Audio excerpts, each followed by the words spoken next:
Hey everyone, welcome back to the High Five a Day podcast. Excited for today's episode. We have Alessandra Le Pera here, mentor, spiritual counselor, personal wellness advocate, and so much more, which we're going to hear about and learn about today. Super excited. Alessandra, welcome to the podcast. Thank you so much for having me. I'm really excited to talk about this. Yeah, yeah.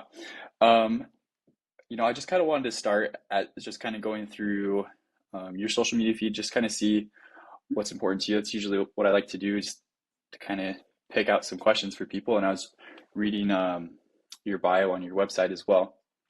And so I just kind of want to start out and hear more of your story, not so much what you're doing right now. We're going to get into that for sure, but just kind of everything that drove you to this point. Sure. So that is a huge can of worms because there's so many different things that led me to do what I'm doing now.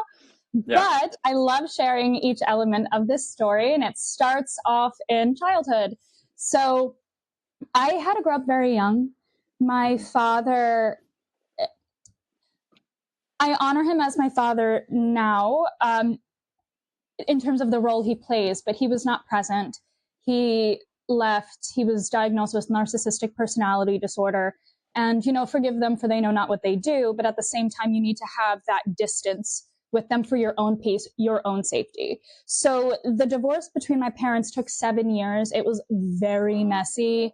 There was a lot of abuse going on in all different categories: mental, physical, verbal, like pretty emotional, pretty much all the categories, a lot of mental manipulation. So experiencing all of that at the age of 9 was very interesting, especially coming from a family that my maternal side, they're honestly, nobody's perfect, but they are such pure lights in this world. They are such strong followers of the light. I grew up Catholic. They're Catholic themselves, and they practice what they preach. I mean, my dad is also Christian, but there's a practice. But I think on some level, sometimes we hide behind it without really taking a look at our responsibility in the mirror, and that's a huge point of that too. So that contrast was huge. It was a massive contrast. The way my mom functions, my mom and her family, so healthy. You talk about everything. You have a problem, you speak about it. You were not stepping on eggshells around anybody. There's no power play or manipulation or jealousy. But on the other side, there was a lot of that. There was a lot of game playing. It was almost like on their side, it was like you spent that much time with your mom's side. Now you have to spend equal amount of time with us. So growing up, there was always that weird tension. But I didn't think that it was going to result in what it did until it did. And because I was a daddy's girl, he was my best friend, loved him so much. And I still love him. It's just a different type of love. It's more of a boundary oriented love than a love that's shared back and forth. So it broke my heart. That was the very first time my heart was really broken. And it was by the man who was meant to protect me for, he's the masculine figure in my life that was put there to protect me. And I had to grow up really, really young with learning specifically the lesson of adults don't know everything, which was kind of crazy. That was really wild that eureka moment was really weird, because when you grow up, you can't wait to become an adult. It's like, I can't wait to be a big boy. I can't wait to be a big girl. Like, I'm so excited. This is what I want to do for a living, all of this stuff. And then when you get there, you realize, wait a minute, these people don't have it all figured out. Why am I looking up to some of these people? This is kind of crazy. So that was life, quote unquote, lets you down. It's not even, I don't even mean to phrase it in that negative way, but from the point of view of a child, it's disappointing to realize that, wait a minute, my head is actually screwed on more than yours, and I'm like a third of your age. So it was very weird, but it also helped me find my voice. And it helped me definitely find my voice, realizing that I can speak up for myself, no matter who I'm speaking to, in a nice, kind way, but put up those boundaries. And that was so important. That happy medium was so important for me to find. But I also went through a huge dark night of the soul, huge dark night of the soul. I was always very close to God. Growing up, I just naturally had this ability, I guess you could call it, where since I was a little girl, I would just talk to the angels and I would hear them back. And it was just, I didn't know that other people didn't hear it too. Like, I genuinely thought that that was like what happens. I really thought that we all just communicate like that. But then as life started, quote unquote, disappointing me, even though I truly believe it's all happening for me, and I am so grateful that it all happened the way it did. But at the time, it was very disappointing that communication I started to lean on it less and less and less and less and less, because I started to question life. Like, is everything actually going to work out? Everybody says that it takes time, healing, and just keep focusing on God and everything will be okay. But from my point of view, especially by the time I reached 11, 12, 13, which is a tough years anyway. And then you add this on top of it all and a spiritual existential crisis. It was a hard couple of years, not to be dramatic, but it was a hard few years.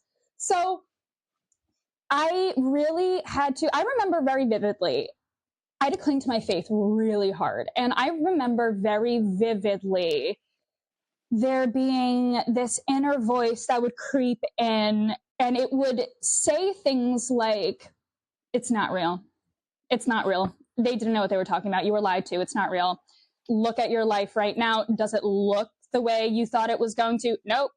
Things like that, which I'm sure you've experienced as well in your own way. 100%. And once I realized what that voice was, I detached myself from it. I said, no, that's not me. That's not me telling myself that. That is not coming from me. I am being preyed upon because I'm questioning and in a vulnerable state right now. I'm in a raw, vulnerable state. So I was being targeted by the darker entities of the world and of fear, doubt, where they just really like to prey upon the people that are really trying to find the light and trying to find the truth. And in that moment, I remember I was on my bed very vividly, and it was so loud, telling it doesn't work. It's not real. It's not real. It's not real. Faith isn't real. It's not going to get you anywhere. It was like spiritual warfare going on in my brain. Yeah. And at the time, I think I was 14.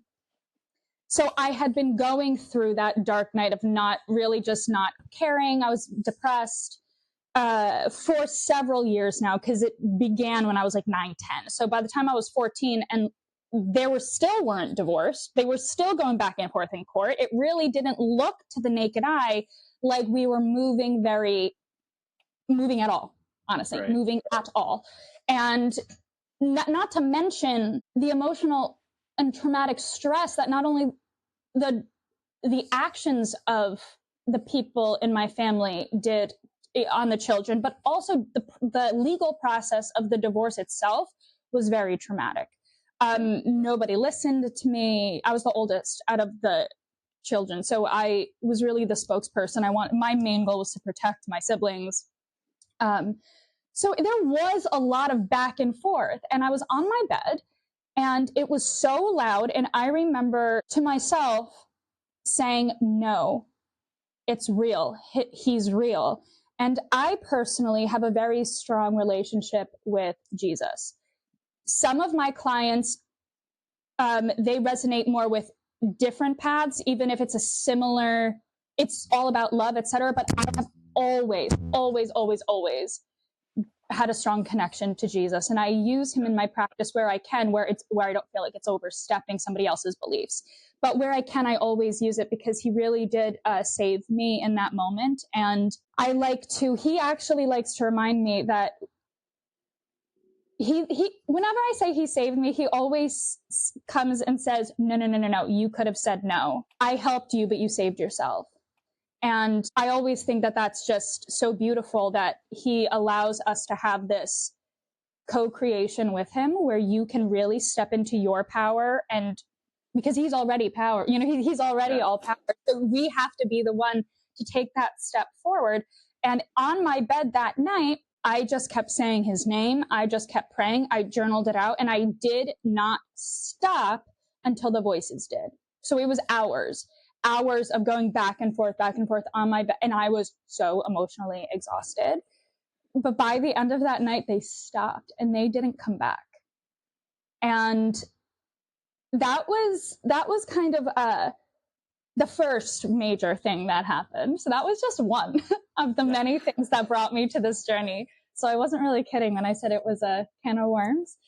But I had to learn how to hold on to the light in the darkness really early on. And it's true. Everything did turn out okay. Everything is more than okay. It's great.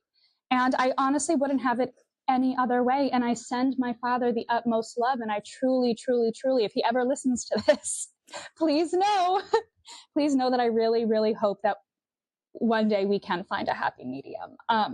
But it's just going to have to take a certain amount of willingness to look at what actually happened without beating around the bush, you know? Yeah. And of course, his parents were manipulative, similar themes, and apples don't make oranges. And I do understand how that behavior came to be given his upbringing. But it's very important to separate understanding with an excuse. So you have to be able to balance that out. So after all of that, literally a year after the divorce was finalized and we no longer had to do visitation or anything like that, me, my mom, my brother, and my sister, we were all diagnosed with chronic Lyme disease. And really bad Lyme disease. Really, really, really bad, to the point where it was also neurological. We had it for years, apparently, without knowing it. And the way we got it was really crazy and very unconventional, just like everything else in my life. Nothing is conventional ever. But we were not bit by a tick. During Hurricane Sandy, our sump pump broke in our basement. So the four of us were like a little mighty team, the four of us. We always stuck together when we were going through the whole divorce thing together. And we stuck together during that too. So during Hurricane Sandy, we all went downstairs with gloves and we physically, manually cleared out the sump pump water. So we did not go to bed that night. We literally set an alarm for like once an hour and we would all go down there together. We did it together. That water is so dirty. It is so disgustingly dirty. So the toxins from that water seeped into our skin. And also there were raccoons living in our attic from Hurricane Sandy. Okay. So the raccoons in our attic there's a lot of like stuff up there from them living there and black mold formed. And now we were breathing in black mold and having black mold toxicity. And that's kind of what set it off. And then we got parasites on top of that. Long story short, we went through 2 years of treatments here, and we first tried to heal it just mainstream Western medicine, and they wanted to do it was antibiotic after antibiotic after antibiotic, and we had these parasites at the same time, so we needed something to fight them off. So if we have antibiotic, we have nothing to replenish. It wasn't working. Right. So we did it integratively. 2 years later, there was definitely progress, but we had run out of options for here in the United States, which is like such a horrible thing to hear. Yeah. So bad. I was a senior in high school at this point, trying to have a normal life, go to college, like looking at colleges and things like that. But I had to miss several weeks of school because we were sent to Germany for FMT treatments. They're transplants, microbial transplants. And they weren't FDA approved in the United States yet at the time. And my mom didn't want us to be guinea pigs. And our doctor healed her own breast cancer and used this exact clinic over there. So we knew of them. It was, familiar. Yeah, the connections. So we went over there. And honestly, that did the trick. We just within like 6 months or so, we were completely back up and running again. And every now and then now We have like little flare-ups, but it's nothing compared to what it was. We have our life Right. back. So that's really where a lot of the personal wellness came in. Okay. That was also another cycle of holding on to the light in the dark. Again, that's just something that it's a theme in my life. When there's darkness, you got to cling to the light. And it's happened over and over and over again. And thank God I've gotten good at it over the years, or else that would be tough, man. Like, it's crazy. So by this point, I still didn't know that I could speak that clearly to spirit. We haven't even gotten there yet. 1 year after Germany, I start college and I meet a soul connection of mine first day. And that's when I started realizing, okay, wait a minute. I know God exists, obviously. I know I speak to him, but I didn't realize just how embedded he is, like, everywhere, to the point where, like, every single, absolutely zero coincidence. Like a leaf blows and you think it means nothing, and all of a sudden it blows to the person's shoe that you end up meeting. Do you know what I mean? Like, it was like those types of things where it was like I want to say succulent time, I don't even know the right word to use. It was just a very abundant time in that way, where like everything just connected to each other. And all of a sudden, my body started going through, what I felt was like an up-leveling, which was really interesting. It felt like I was leaving my body, even though I wasn't. So there was an energetic transference happening of some sort, but I didn't know what it was. All I did was feel it, and I could feel what it felt like, but I didn't even know that was a thing. Like they don't necessarily talk about that at in church all that much. Like, I didn't know that was a thing. So I started doing some of my own research. And our beloved dog, Rudy, passed away around that time. And a friend gave us a card for a medium. And we've never gone to a medium before, for reasons that I'm sure you understand. It's very like, especially because it can, if not done correctly, if not done in an authentic, genuine way, you are so going against everything you believe in at that point. So if it's not authentic, genuine, and you're doing it in the name of God to help other people, but also you don't know who that's going to be either, right? So like when you go to somebody, you don't know, are they like legit? Are they actually going to help me, or whatever it may be? We just felt a push to do it. So we did. And when it was the most amazing, she knew things about him, that little sweet boy, that she never could have known. It was so healing and beautiful. That planted the seed. That was the seed for me. And then over the course of the next several years, it started to grow bigger and bigger and bigger and bigger and bigger. And I realized I'm receiving a lot more information than I'm asking for about people, like, and about things. Like, I don't know why I'm receiving some of this information, but I am.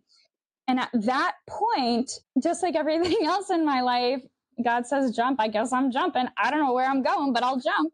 So that's kind of what I did. And it was in an area of study that was so foreign to me. But I studied for years. I got certifications, training. In 2020, 2020, I was certified as a Reiki master teacher. That's energy healing. And all that is it basically just funnels the healing, God's healing energy, more directly to a spot. So he's doing all the work. He's just using you like an instrument, basically. That's all you are. And so through your hands, the power is not coming from you.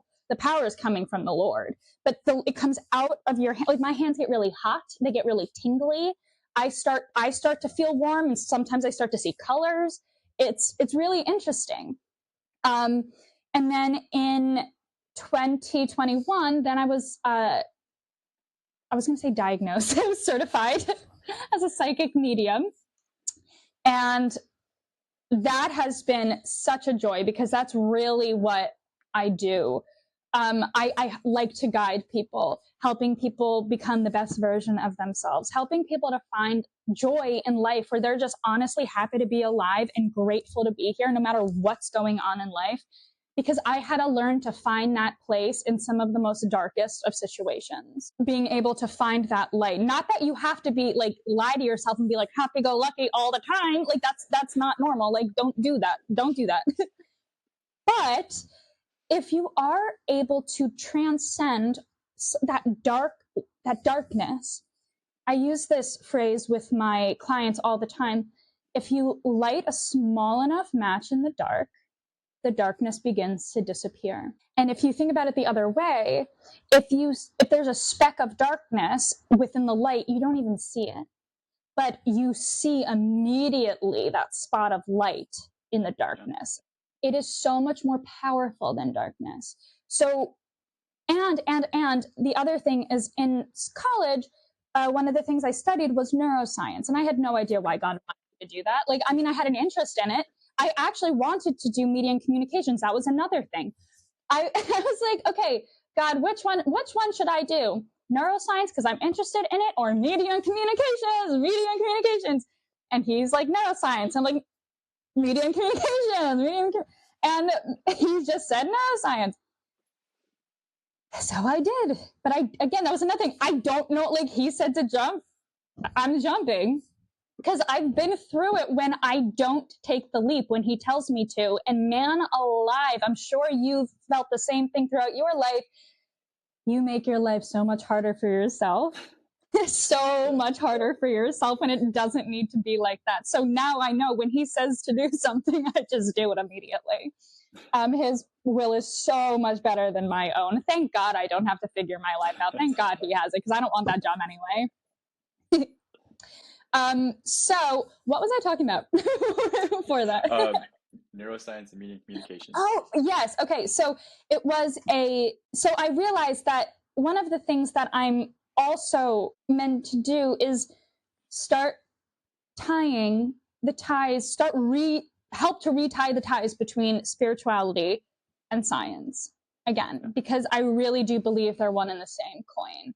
And, for so many different reasons, I believe that spirituality, they're separate. And I think for pretty obvious reasons why the human condition is not prone to fully understand the divine. It doesn't make sense to them. So for a lot of people, they just cast it off and go more with what makes sense to them physically, and that would be science. But in reality, I really do believe that they're one and the same. And I'm starting to see now more and more, like becoming the best version of yourself, the way you can transcend the darkness. So Albert Einstein, E = mc squared. Energy is neither created nor destroyed, it's only changed.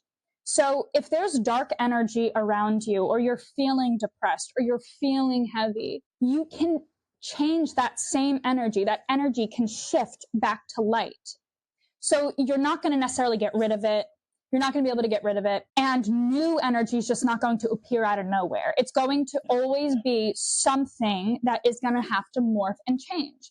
And by God putting his hand out and you saying, yes, I am willing to transcend this back to light, just that alone, you actually start to uplift the vibration of yourself and the people around you. If you think about it, when you're feeling heavy, depressed, anxious, it quite literally feels heavy in your body. Your body feels heavy. That's because you're vibrating at a low vibration.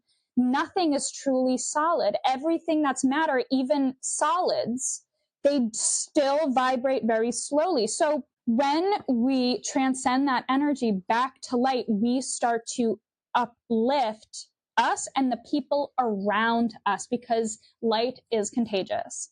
Darkness can also be contagious, though. Like if someone has a bad mood, it can be very contagious. Yeah. But that's why you keep wanting to feed the light. And I've been through so much growing up. I am 26 now. And I want to dedicate my life to helping other people, and while continuing to try to become the best person that I could be. So I hope that answers your question. That answered my question wonderfully. No, it's phenomenal. It's just brought so many thoughts to everything you shared. So I'll just kind of have to go through it and see if I can't remember it all and unpack it and discuss it with you. I guess just kind of going back more to one of your more recent comments, something I posted on Threads earlier today, right, just before this actually. I think it's something to the effect of, if you want to create unity, we notice and point out similarities, commonalities.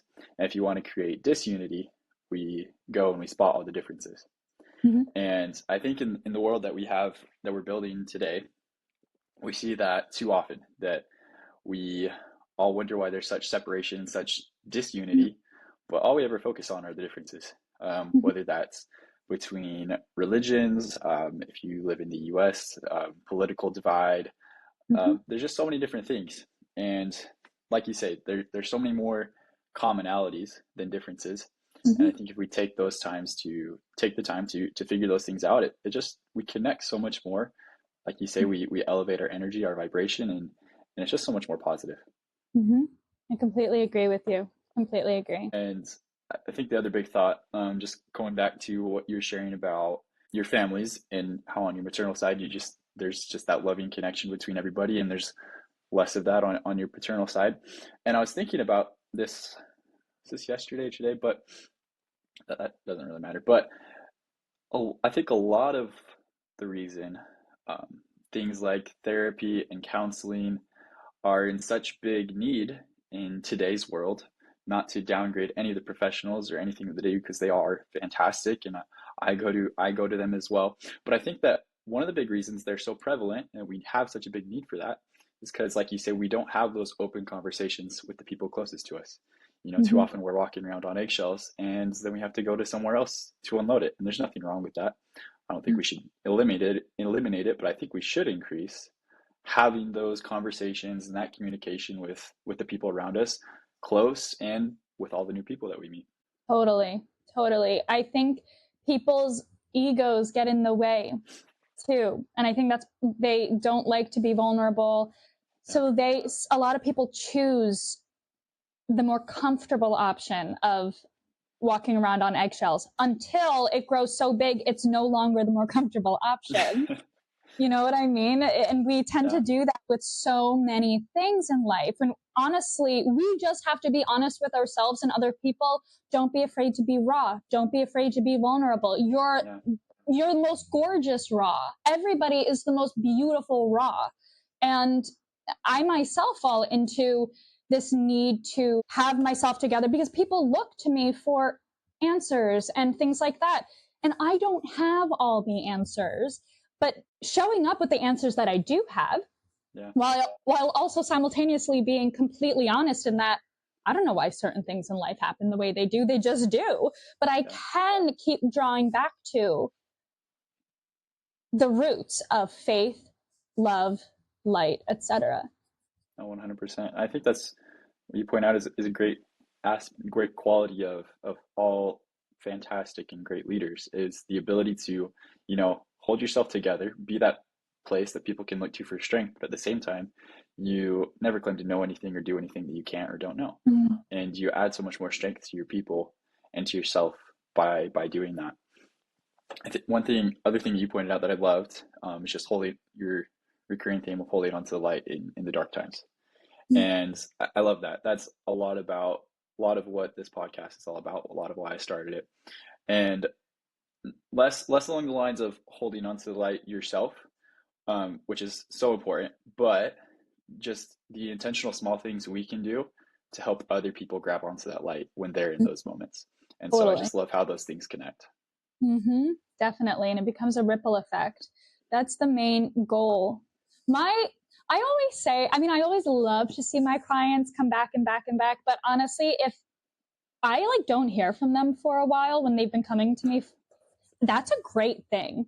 That means they have taken what we talked about and they are implementing it. And then they sometimes come back maybe like a month or two later and they look amazing and their energy is just vibrant. They're just radiating. And it's beautiful when you can help teach other people based on what you've had to go through. And a lot of the stuff I went through personally on my personal story was done via trial and error. Yeah. So it took a while, and I'm really excited to help share some of the gold nuggets, little tricks, I guess you could call it, with other people, and they can take that and continue to develop and find their own things that work. And then they start to help other people, and then they start to do that. And you just start uplifting by allowing the Holy Spirit to radiate through you. You really are uplifting the vibration of the planet without even consciously doing that yourself, because it becomes a ripple effect. So when you uplift yourself and you help somebody else, they're uplifted, they help somebody else. One by one, the earth starts to go higher and higher and higher and higher. And the collective consciousness is eventually going to come on more online with where we're at now. But I personally don't think you or I are going to be here to see that happen. I think that's going to be in many, many, many years from now. But I do think that's the goal. I really do think that's the goal, because if you think about it, think back like 3,000 years, think about how barbaric those people were. And although we're nowhere near perfect now, I would argue that we're doing a little bit better morally and ethically now than we were during that time. We still have ways to go, but you can see the collective awakening over the course of those years. And I think that is one of the most important things, to spread that love, to spread that light, and to teach other people how to do the same, because you're going to see God in every single person that is radiating, and not even necessarily realize that's who you're seeing. But that's exactly what's happening. No, I 100% agree. 100% agree. In my church, I'm a member of the Church of Jesus Christ of Latter-day Saints. So you're probably more familiar with like missionaries, the black name tags, white shirt and ties. So when I did that, I did that from, I was 2020, 2022. That's what I was out doing. I lived in Central America doing that. And that's kind of when I developed the whole idea for this podcast. But one of the things that really hit me, so within our church, everybody has an assignment to, the word we use is minister to other people. And that's just to kind of check in with people, make sure they're doing okay. Whenever someone needs something, like you're there, you're just kind of like you have an assigned friend, you're assigned to somebody's assigned to you. And so it's a wonderful concept. Not everybody's perfect at, fulfilling that, and vice versa. But I was just like, how can we take that and apply it to other places? Because in a perfect world, if everybody was fulfilling their assignment, then no matter what, you're going to get help too. All that's going to come back to you, whether you want it to or not. And so just trying to push, the ability to make the world a better place by connecting with others in those little and big ways. And obviously that's something that's super important to you. Yeah. With what you're doing now, how do you feel like you've been best able to accomplish that? You mean in what method? What method, or how are you seeing those results in other people that you get to help and be around? Well, honestly, I'm an ordained minister myself, so I also use that terminology too, ministering to people. So I definitely do that. And I find that a lot of times when people come to me, they're lost. Yeah. They feel like they're not in their power at all. Like they feel like even like completely separate from God, as though God is looking down at them or judging them, or that type of thinking. And it makes them more discouraged to actually follow him because they don't feel worthy of it. So there is an outdated message that I think needs to be completely filtered through the collective, so that they realize that's not actually what Jesus was saying. That's not what he meant. Excuse me. Because once they realize that's not what he meant, they'll realize they're not that different from everybody else on this journey that is lost and needs to find and come home to themselves and God again. They're not, it's not that separate. And they're usually anxious.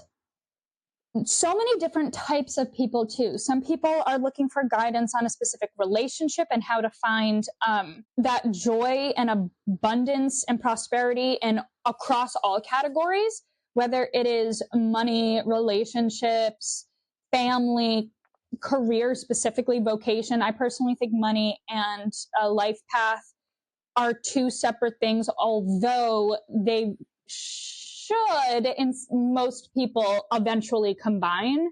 But you can have pathways for abundance and money and things like that through investments and, you know, those types of things. But people don't feel worthy of like any of that. And they want it, but they don't realize that they don't feel like deep down that inner child wounding. That's the other thing, because of the age in which everything happened.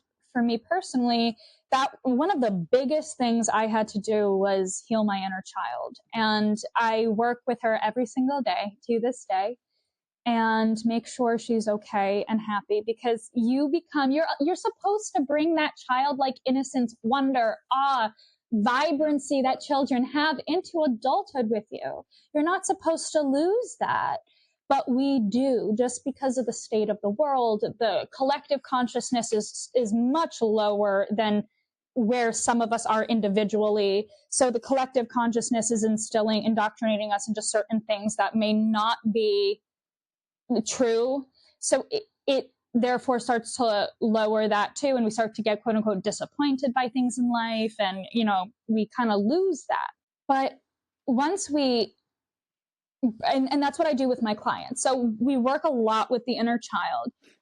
By the time, it's usually several sessions. You can do one. That's totally fine. You could do it as little or as many as you'd like.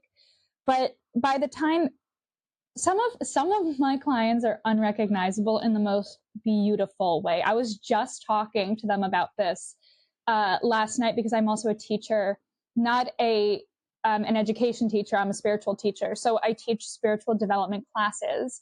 And some of my original clients, when I started the business, are now in that class, or in the pre-advanced class.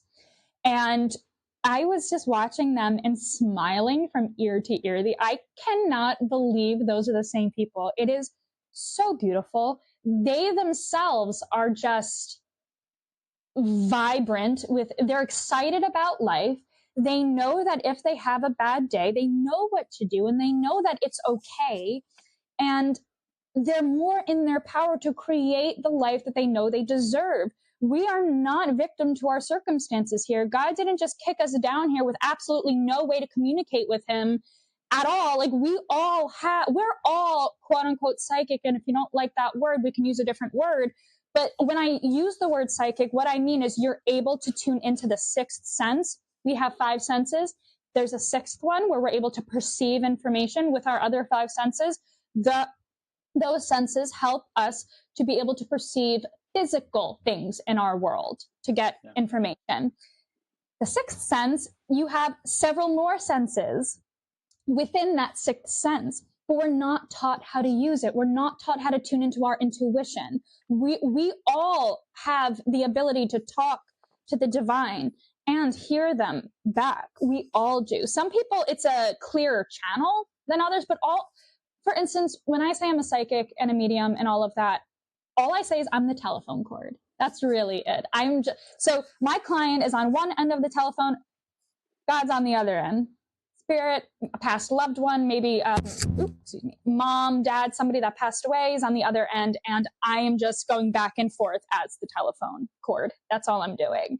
And I think some people think that, and some psychic mediums do this, they get a big head because they are able to communicate, and it starts to become more about them than it is about the divine. And then you've lost it. Then you're off track at that point. But these people that have been to some of all of different types of spiritual workers, I guess. So many of them really enjoy the combination of talk therapy, which is the spiritual counseling with the it's talk therapy with God and the divine and all of that included, Yeah. as well as a combination of, I use tools. So I have learned how to read cards, but the power is not coming from the cards. The cards don't have any power. Without God, the cards are dead. But God helps us to be able to understand exactly what he's trying to say more simply. That's really it. And what's so funny, they're like, spirit's so silly. Like, they're so funny. God has such a sense of humor, and I love it.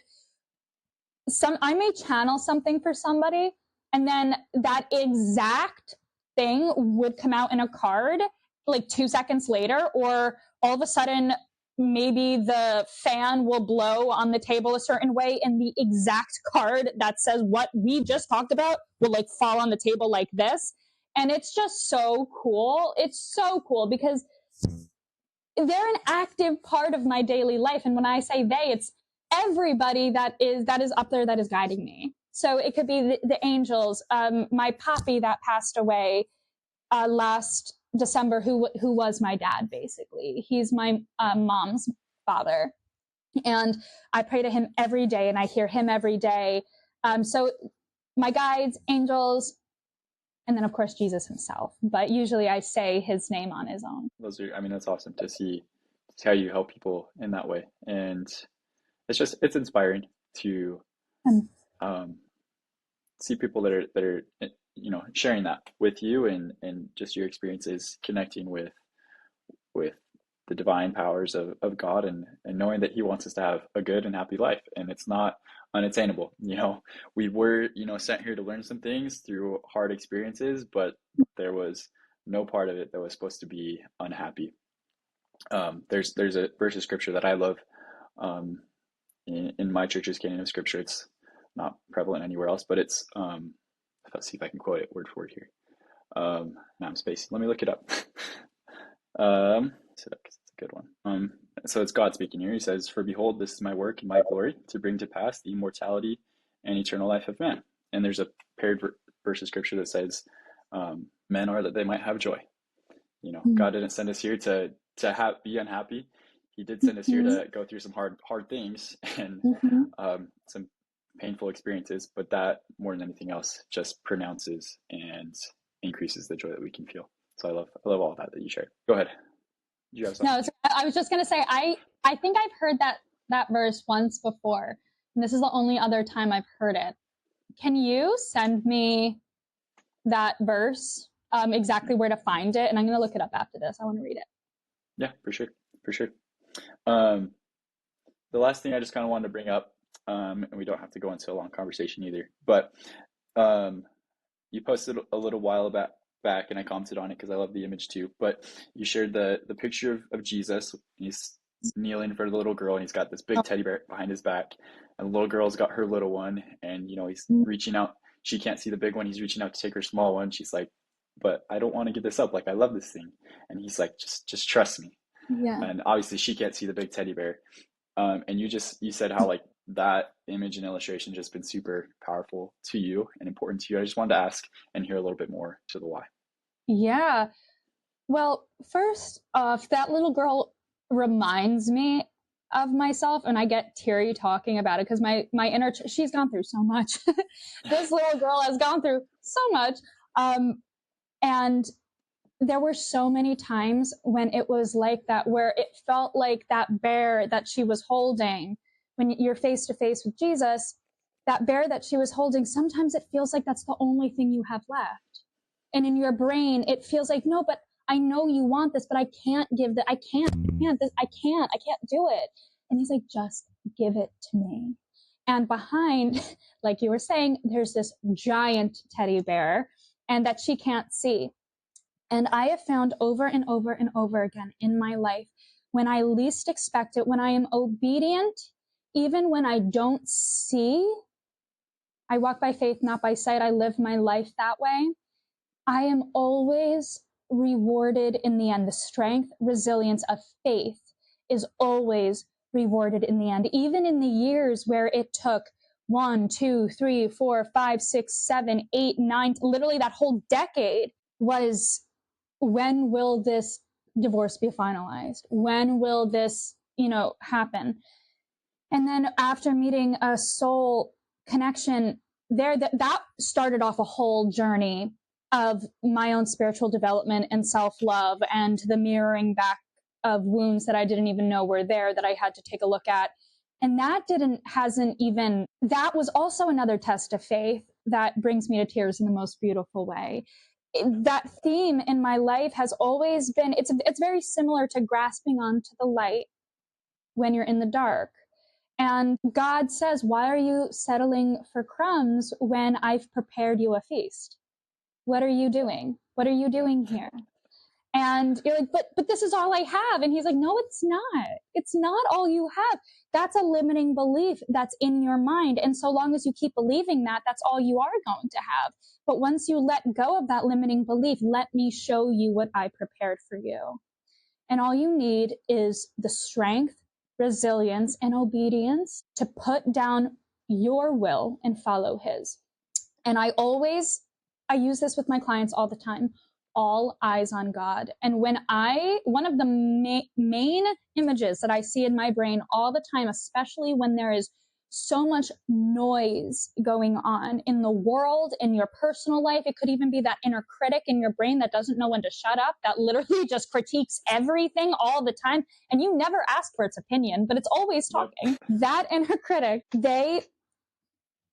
my ADD is crazy. What was I saying before this? My ADD is so crazy. We're along the lines of, if you have a feast at the table, don't eat the crumbs, kind of. So you're kind of on that train of thought. Yes, don't eat the crumbs. Definitely don't eat the crumbs. I don't exactly remember what I was going to say, but I will just continue. I don't know why this happens. It happens all the time too, like during my sessions too. Oh, all eyes on God. Yay. Sorry, everybody. All eyes on God. When there is so much around you, there is all of these distractions. And like, for instance, things going wrong. Maybe you were fired and someone just broke up with you 3 days later. And maybe your mom is sick at the same time. So, you know what I mean? Like things like, sometimes life really likes to stack. Yeah. Life loves stacking. So they like to stack things up. But those are the times when, instead of looking at, oh my gosh, my job, or I really hope, like my mom has to live, instead of just, which I hope she does, but like just allowing God to do his thing. And being like, no, but I want that person. And God's like, no, I have somebody else for you.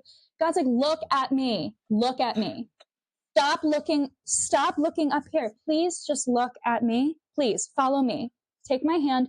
And you've got a hurricane and tornadoes and clouds and monsoon rain going on behind you. But right here, there's no rain. It's just you and him. And he's walking backwards and you're walking forwards. And just that visual has helped me and saved me so many times. And I think it's I personally think it's a very similar message to the little teddy bear and the girl and the big teddy bear. It's what I live my life by. I love that. That's so awesome. Just what you were sharing right there just kind of makes me think of the story of Christ walking on the water and Peter. Yeah. Yes. Peter, what did Peter do? He stopped looking. He started sinking. He did. He did. So I love all those thoughts. Those are absolutely wonderful. I think it's funny.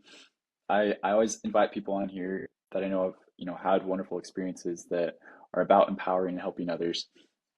And it's never my intention, even though it's a big thing in my life, it's never my intention to have necessarily spiritual based or centered conversations. But it's just so funny to me that when we start talking about stuff like this, it always goes to that.